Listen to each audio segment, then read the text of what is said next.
Hey there, y'all, and welcome to today's Tarot for Him. My name is Fairlight. Welcome to Airy Fairy Tarot. All right, y'all. Today it's never an easy message, it seems like, but it's probably necessary to get you through. I know the last two readings have been a lot about this Venus retrograde and talking about values and all that kind of stuff and self-worth. And so I think with yours, we're going to start with the Hermit, because the Hermit is somewhat overlighting all things. And there's a couple different sections that we're looking at, different perspectives, I guess we'll say. And there's this illumination of truth. And I like pointing out that the light in the lantern of the Hermit is the star.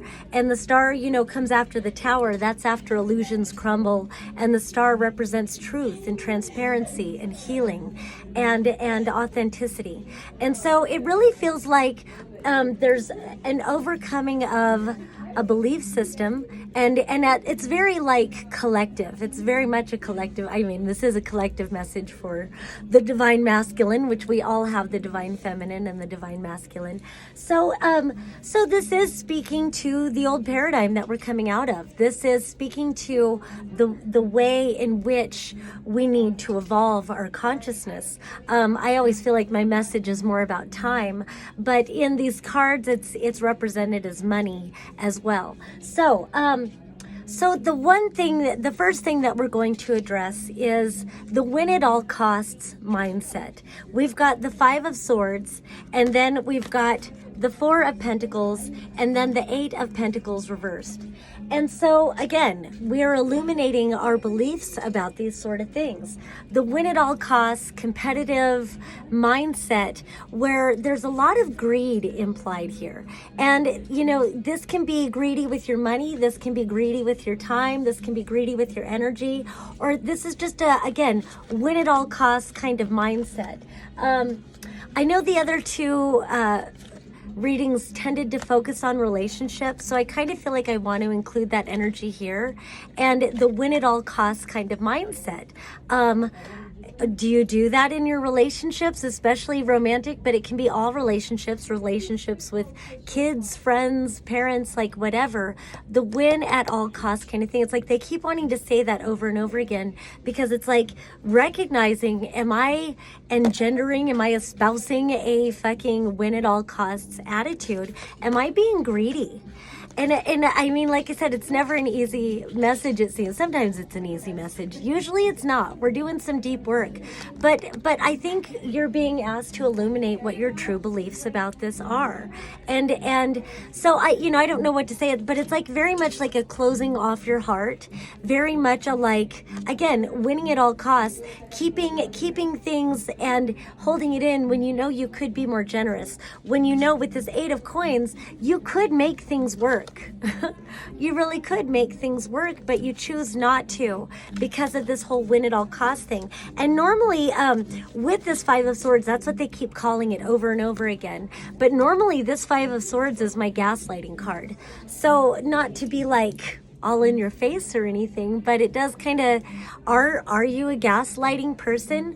Are you the type of person to, when somebody's honestly trying to communicate with you, instead of allowing yourself to be vulnerable and really receive what they're trying to communicate, really trying to understand, do you turn their words around, their message around into something you can manipulate so that you can gain control of the conversation, knowing that what you turned it into isn't what they said, isn't what they were trying to say?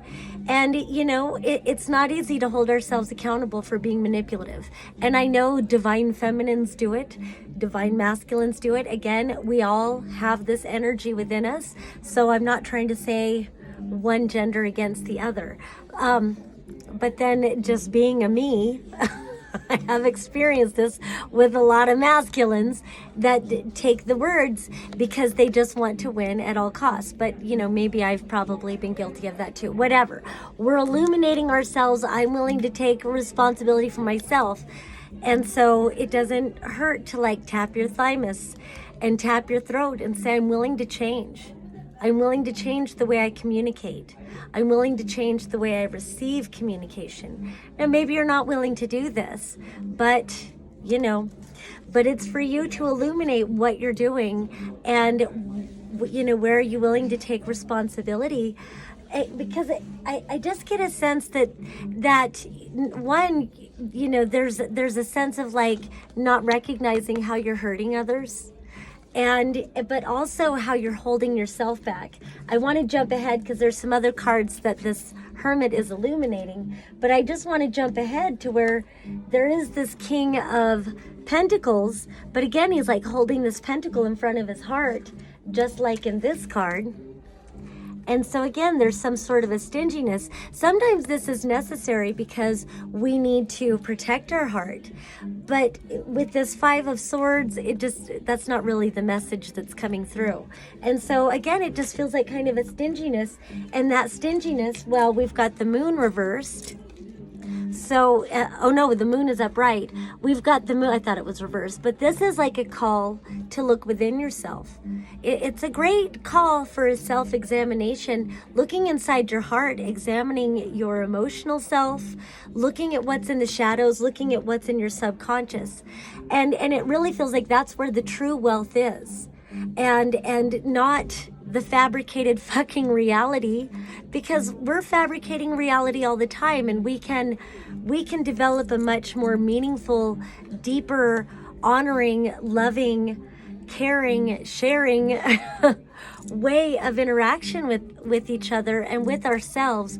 We can bring a greater abundance to ourselves, because the message is, when you're willing to go inside and examine what you truly value and how you share that value with others, until you do, you've got this Judgment reverse card.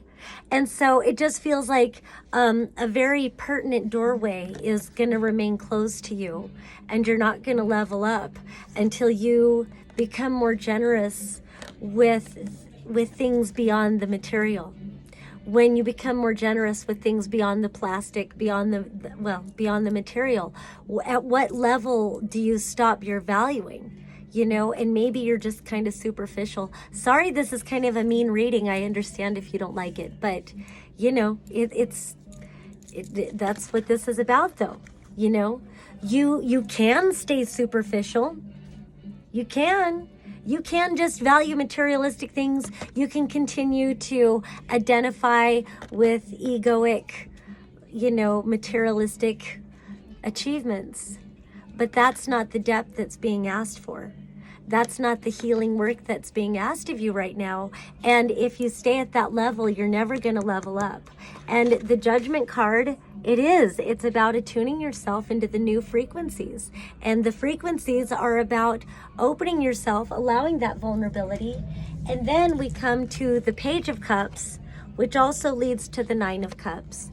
And so it just feels like when you do this work of illuminating yourself, looking inside, a deep inner self-reflection, healing the traumas, acknowledging that you're traumatized and maybe that you have traumatized others, and taking that accountability for your own healing, again, a deep self-examination, then you open up the doorway, you open up the path to greater healing. And then this is true love. That's an opportunity. The Page of Cups isn't always true love. Really, this is about having a dream, having new openings to emotional fulfillment.